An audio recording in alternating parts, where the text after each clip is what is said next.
Good morning, সবাই কেমন আছো? আশা করি ভালো আছে। চলো তোমাদের সাথে শেয়ার করি এই ম্যামের হেয়ার কাটিংটা কিভাবে করলাম। ম্যামকে অলরেডি স্টার্ট করে দিয়েছি যে ম্যাম কতটা হেয়ার কাটবো। ম্যাম তো প্রচুর শর্ট করতে চাইছে, বাট আমি শর্ট না করে অ্যাজ আ হেয়ার ড্রেসার হিসাবে আমি মাথায় রেখে হেয়ারটা কাটিং স্টার্ট করলাম।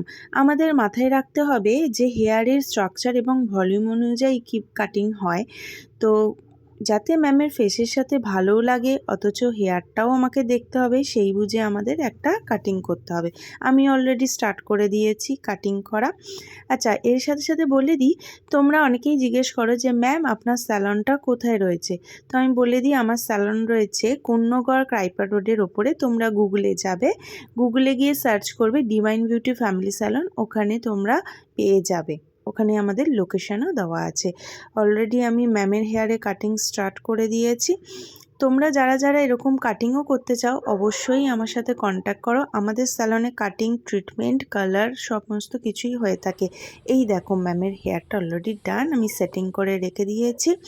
ম্যাম কিন্তু ভীষণ হ্যাপি, ম্যামের কিন্তু ফেসের মধ্যেই সেটা বোঝা যাচ্ছে যে ম্যাম কতটা হ্যাপি, এবং যাওয়ার আগে ম্যাম আমাকে প্রচুর থ্যাঙ্কস জানিয়েছে। তোমরা যদি এরকম কাটিং করতে চাও অবশ্যই আমার সাথে